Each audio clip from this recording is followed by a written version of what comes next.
All right, folks, welcome back to the Crisis Report. This is your brief for August 13th, 2025. Left-wing dark money megadonors, including George Soros, are funding groups that are organizing protests against Trump's D.C. crime crackdown. By the way, it is Mr. Soros' birthday today, so we're going to be giving him a special little shout out at the end. It's something you might be interested in. Also, we are brought to you by Augusta Precious Metals.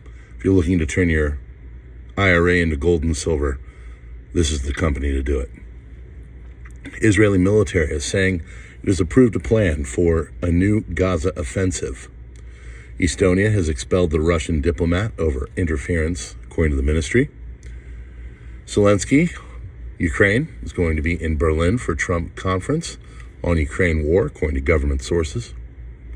Hamas says Israel is carrying out ground incursions in Gaza City. Russia has made the biggest 24-hour Ukraine advance in well over a year, as per Associated Foreign Press analysis and the Institute for the Study of War. Chinese J-15 fighter jets have come dangerously close to Philippines Coast Guard aircraft over Bajo de Masinloc or Scarborough Shoal, according to media. Secretary Sean Duffy has said that NASA wants to build a moon base for national security. Space is peace, but people can use it for nefarious purposes. Whoever controls space is going to control Earth, Secretary stated. Russia imposes curbs on WhatsApp and Telegram calls, according to their state media. United States has placed secret tracking devices and AI chips shipments to detect illegal diversions to China and other destinations under United States export restrictions. Zelensky has arrived in Berlin to join European leaders for a video call with Trump later. Trump said he will be speaking to European leaders in a short while, and they are great people who want to see a deal done. Russian Foreign Minister Lavrov will accompany Mr. Putin to Alaska and will also participate in Trump's Putin summit.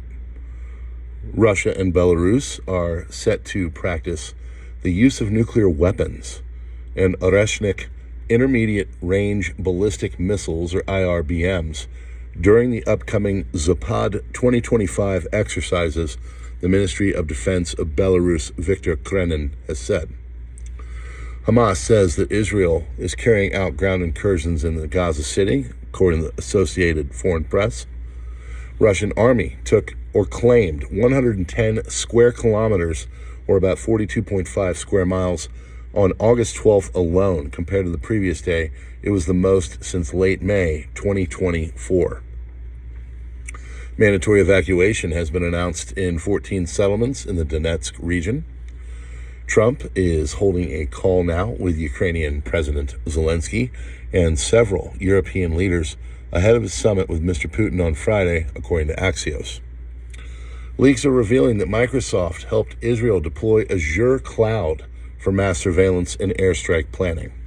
Leaked documents reveal Microsoft's Azure Cloud was used by Israel's Unit 8200 for mass surveillance on Palestinians, recording millions of calls from Gaza and the West Bank. Sources inside the unit told 972 magazine that the data was used for arrests, blackmail, and targeted killings. Microsoft CEO Satya Nadella approved the deal in 2022 after meeting with Unit 8200's commander in Seattle. He called the project critical, aiming to move 70% of Israeli intelligence to Azure. Netanyahu has urged Iranians to rise up, promising water technology after freedom. Prime Minister Netanyahu, speaking in English to the citizens of Iran amid the worsening water crisis, said, "As soon as you are free, Israel will provide you with water, recycling technology. Take to the streets for your future." Macron, France, says only Zelensky can negotiate a Ukraine territory deal. Trump told European leaders and Zelensky that conceding territory will be necessary, according to Axios. A much larger National Guard presence is anticipated across Washington, D.C. tonight as operations shift from evening-only patrols to full 24/7 coverage. And this is a special one. Usually I do the normie news, but we're going to give this one out to Mr. George Soros on his 95th birthday. So he does turn 95 today, and for his birthday present, America has brought an annihilation upon his legacy. Soros has been known for two things: making money and spending it on political influence. Over the past few years, he has handed over control of his empire to his son Alex, and Alex seems basically unable to do either of those things successfully. Alex took control, and in December 2021, he invested $2 billion to buy nearly 20 million shares of an electric vehicle company called Rivian at somewhere between $70 and $100 per share. It was one of the largest one-off investments the fund had ever made. A year later, Rivian shares were selling at around $18, and Soros Fund Management sold at a loss of what was probably about $1 billion.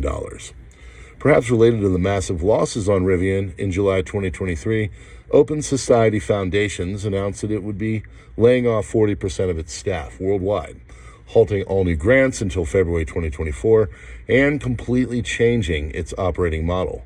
What had once been an international network of influence peddling was slashed to the bone. Crowning achievement of the Open Society Network under Alex so far was the passage of the so-called Inflation Reduction Act. Open Society staffers such as Tom Perello were so involved in pushing the legislation that Open Society Policy Center briefly reopened lobbying operations and became one of the top lobbying spenders in the nation. Perello was on the floor of the House when the bill passed. Billions of dollars for EV chargers that never got built, billions more for EV tax credits crammed into the bill, seeming the perfect bandage for Rivian's revenue troubles. IRA even allocated $3 billion for purchasing electric delivery trucks for the Postal Service. Rivian is one of the biggest producers of electric delivery vans, but despite the EV subsidies and green energy handouts, the bill came too little and too late to save Soros' investment in Rivian. Period coincided with another of Alex's big political maneuvers, spending at least $4 million on Stacey Abrams' failed gubernatorial campaign in Georgia. During that time, Rivian was starting to build a gigafactory outside of Atlanta and, most importantly, asking the state government for subsidies. In the 11th hour of the Biden administration, Rivian was also awarded a $6.5 billion loan for the factory from the Department of Energy. Construction on the factory has yet to even start, and Rivian stock currently trades at around $12 a share, with the hope that it goes down to nothing. Georgia's most notable political achievement, one so famous that his name was used to coin the term for it, was called the Soros DA. One of Georgia's goals for decades has been to end the war on drugs and implement a total overhaul of American criminal justice. To that end, he has funded soft-on-crime think tanks and pro-legalization ballot initiatives. And then, in a showcase of the financial genius that made him a billionaire, George spotted a political arbitrage opportunity. He realized his immense fortune could make an outsized impact if he supported soft-on-crime politicians running to become local prosecutors and district attorneys. Coupled with the reforms and defunding of the police that were popularized during the summer of 2020, the Soros DA became a nationwide blight on urban areas.